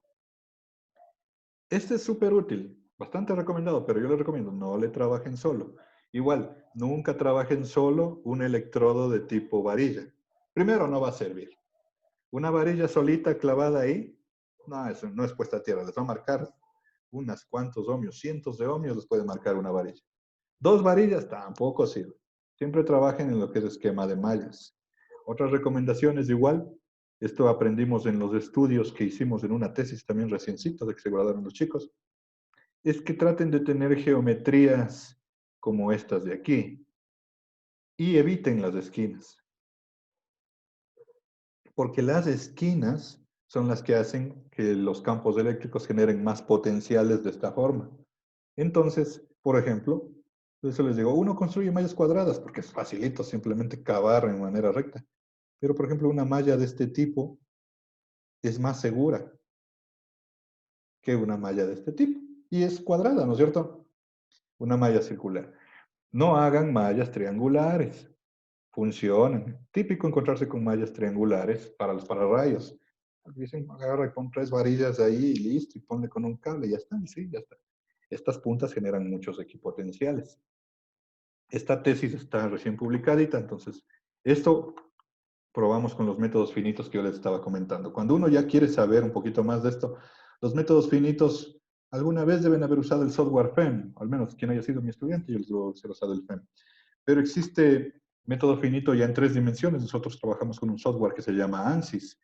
Este software les permite modelar el problema de elementos finitos de inyección de corrientes y ver cómo responde la malla de puesta a tierra.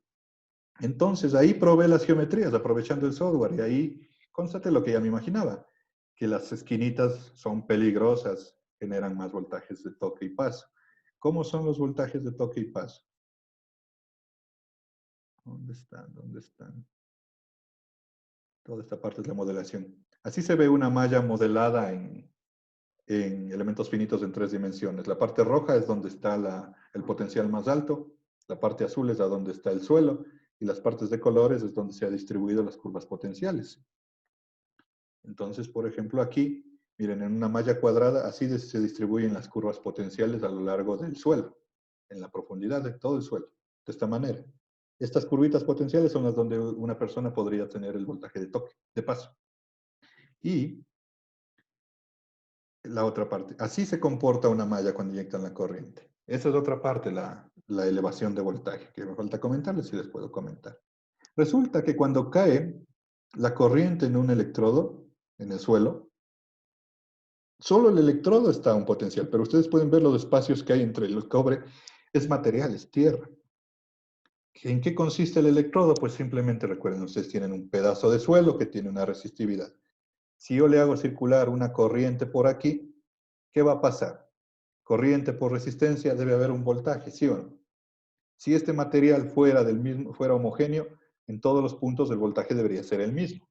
Pero como el suelo no tiene en ningún lugar la misma resistividad, cuando inyectas la corriente al material, el voltaje es así.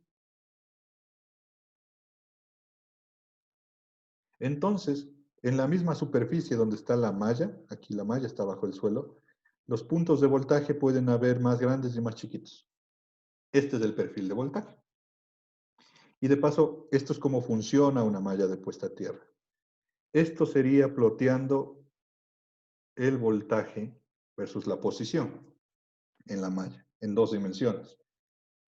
La malla tiene 0 voltios hasta que le cae una corriente. Cuando le cae una corriente, ya sea de una falla o de un rayo, eleva el potencial de todo el electrodo, pero eleva de esta manera. Depende de la geometría esta elevación. Esta elevación puede valer cientos de kV. Entonces, ahí viene un detalle interesante, ¿no? Yo les decía que la puesta a tierra es la referencia y es para que el sistema eléctrico esté amarrado a 0 voltios, a una referencia. Pero cuando le cae la malla, le cae el rayo, ustedes se pueden dar cuenta, la malla es como un colchón. Todo lo que está en la subestación se eleva de potencial a miles de voltios de esto de aquí que se llama tierra lejana. Básicamente la tierra lejana es un punto donde el potencial sigue siendo 0. Entonces imagínense, están en la subestación, por ejemplo, en la Vicentina. Cae un rayo ahí, seguramente el lugar donde se ve 0 voltios tal vez es la poli. Ahí ya el potencial sigue a 0. Pero los que están en la Vicentina, toditos se elevan de potencial cientos de miles de voltios sobre el potencial de la poli. ¿Por qué no se mueren? Una malla segura eleva de potencial a todita la malla de una manera bastante constante. Entonces, este perfil en una malla segura debería ser bastante alineado. Entonces, las personas que están aquí, no importa a qué voltaje estén sobre ellas, porque para ellas el voltaje de referencia siempre va a ser el de la malla, que va a estar lo más cercano en los puntos siempre casi a la misma diferencia de potencial. Recuerden que lo que mata no es el potencial, sino la diferencia de potencial. Entonces, una buena malla se eleva así. ¿Cómo se elevan las mallas? Entonces, esto es en concepto. Esto a mí me enseñaron igual en concepto. Nunca me enseñaron a calcularlo. Entonces, fue la primera vez que yo pude verlo. Lo había medido, pero no lo había calculado. Entonces, aquí en esta tesis ya le calculamos. Aquí todavía no se ve muy bien porque está en forma de equipotenciales. Ahí está una malla triangular, por ahí una malla circular le metimos. Así se comporta el suelo. Pero luego yo le ploteé, le sacamos al MATLAB y le ploteamos. Y ahí está. Así es la elevación de potencial. Estos chicos han puesto una escala que no alcanzo a ver, dice 4.5 por 10 a la quinta. Eso es 45.000 voltios lo que se elevó el potencial de esa malla. Entonces, así está el perfil. Esta es una malla triangular. Esta es una malla triangular también. Son muy escarpadas. Si se dan cuenta, el punto máximo que se llama GPR, GPR es Ground Potential Rise o elevación de la puesta a tierra. El punto más alto que está en el centro de la malla, con un punto extremo, es enorme. Yo creo que aquí en la escala estamos hablando de medio, de 0.5 en la escala. 0.5 por 10 a la quinta, 5.000 voltios. Hay una diferencia entre este punto de aquí y 5.000 voltios. Si aquí hay dos personas y esto es chiquito, seguramente sufren un choque eléctrico que les puede matar. Entonces, ahí están, miren, esa es la forma en la que se elevan los potenciales de la Tierra y esto no suelen tener en consideración cuando diseñan las puestas de tierra. Entonces, existen software y yo siempre les he dicho, esta es ingeniería moderna. Lo que está en las normas suele ser un poquito solamente de criterios. Entonces, un buen ingeniero tiene que tener en consideración esto. Y recuerden, este concepto es bien sencillo. La malla nunca va a estar a 0 voltios cuando le cae el rayo. La malla se va a elevar de potencial. Pero si es segura, se eleva de un potencial casi constante en todos los puntos. Las mallas cuadrangulares sin tantas esquinas elevan así. Una malla triangular o con muchas esquinas eleva el potencial de una manera como están viendo aquí, algo así. Y aquí, 1 metro, una persona parada en el suelo a 1 metro, sufre un voltaje que le puede matar. Entonces, por eso yo no les recomiendo mallas con esquinas. Peor aún las mallas triangulares. Funcionan por resistencia, pero por seguridad son malas. Ahí, ¿qué más les puedo comentar sobre esto de quintos? Cuando uno está diseñando, considerar eso. Considerar que toda instalación tiene que tener puesta a tierra. ¿Sus casas tienen puestas a tierra? ¿Qué tienen? Una varilla sucia que tiene el medidor a veces, ¿no es cierto? ¿Sí o no? Esto sabe a mí causarme siempre mucha gracia porque Casa de Herrero, cuchillo de palo, la empresa eléctrica de Quito, y eso que es de las mejores, pone los medidores y por obligación pone la varilla de tierra, ¿no es cierto? Como parte de una instalación segura. Una varilla de tierra, primero que es insegura, y segundo lugar, nunca va a dar una medida. Midan una resistencia de una varilla clavada en el suelo, les das 200 ohmios, 300 ohmios, en buenos suelos. Una varilla. O sea que eso es una tierra, eso es una pantomima. Ahora, ¿por qué más o menos funciona esto de poner las varillitas en nuestras casas, los medidores? Es porque en el Ecuador la tierra se conecta al neutro por régimen de puesta a tierra. Y el neutro viene de la subestación. Y la subestación, esa sí tiene una buena malla. Entonces, la tierra que está puesta en los medidores y en los transformadores está agarrada del neutro y está agarrada de la tierra de la subestación. Por eso sabe ser buena. Pero suéltenle de ahí y no sirve para nada. Entonces, yo como les digo, esto está en el Código Eléctrico Nacional.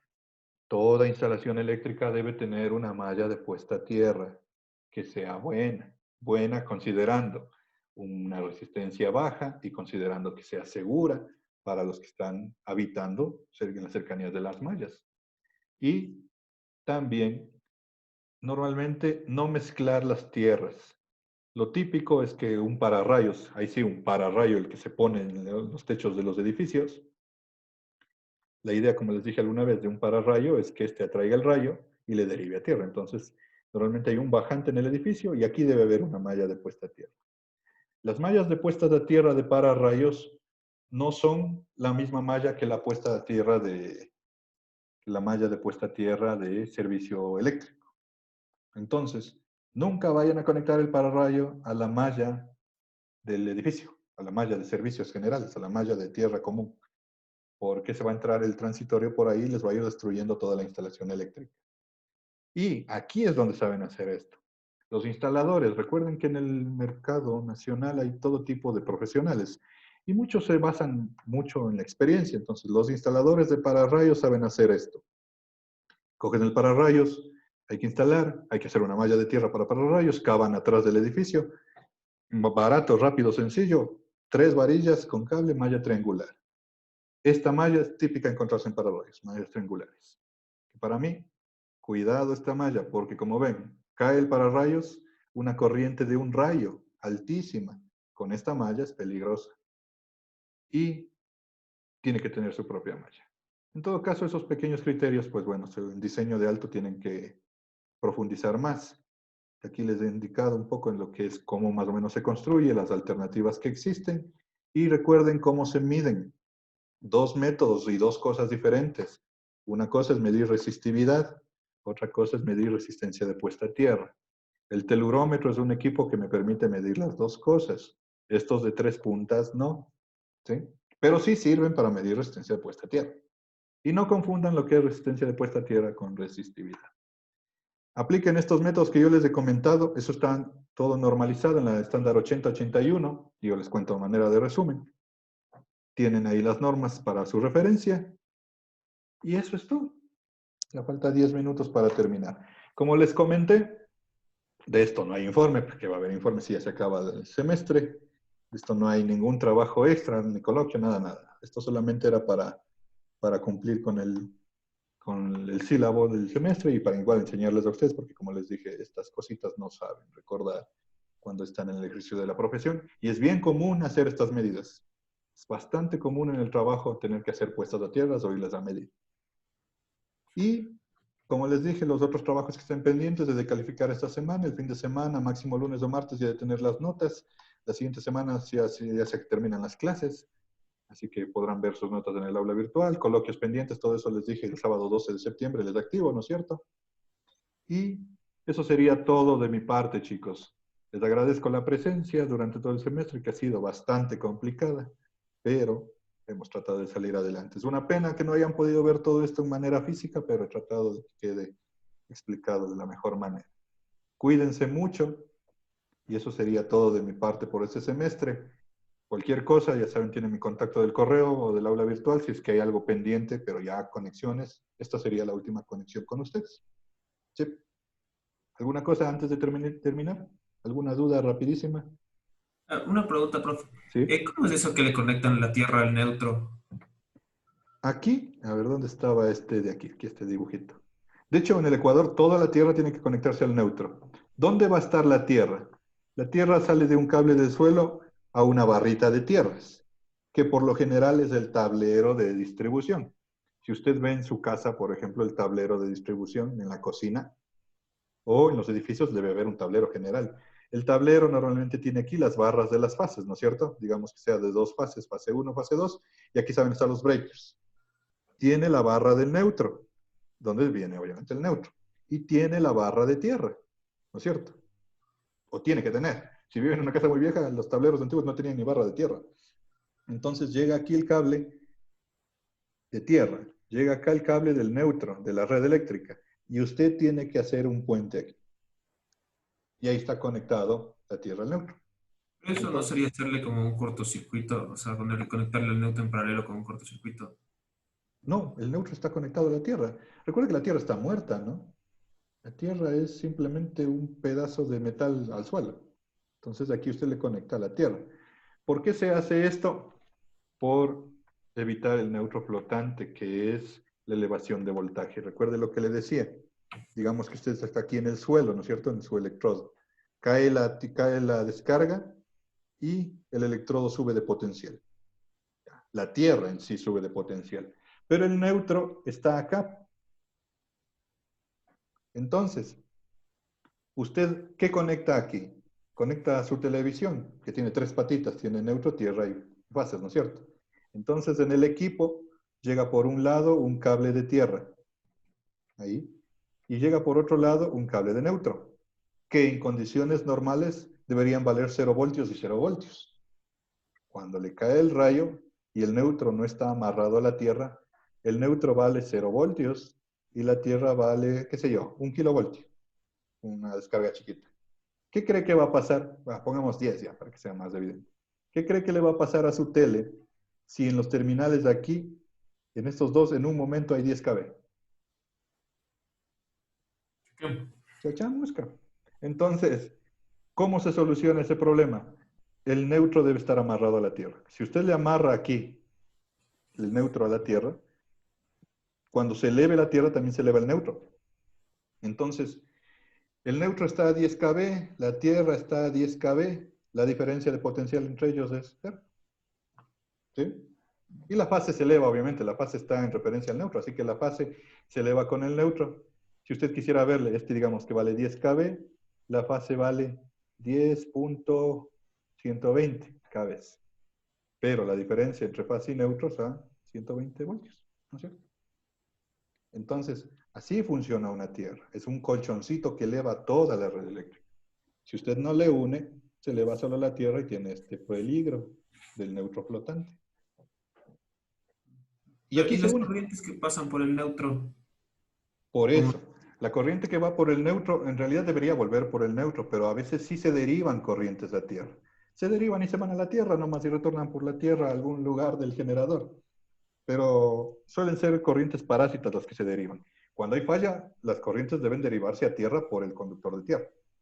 Pero como hay estas corrientes derivadas a Tierra, por eso yo le decía que cuando usted mide con un telurómetro un sistema que ya está conectado a la Tierra, a la red, esas corrientes se van a meter al telurómetro y le van a dañar. Pero de ahí, en régimen permanente, estas corrientes se derivan y se están disipando en la Tierra nada más. Ahora, que una corriente se derive a Tierra en condición normal significa que la instalación eléctrica está mal hecha, porque no debería derivarse una corriente a Tierra a no ser que hubiera una falla. Sería imposible.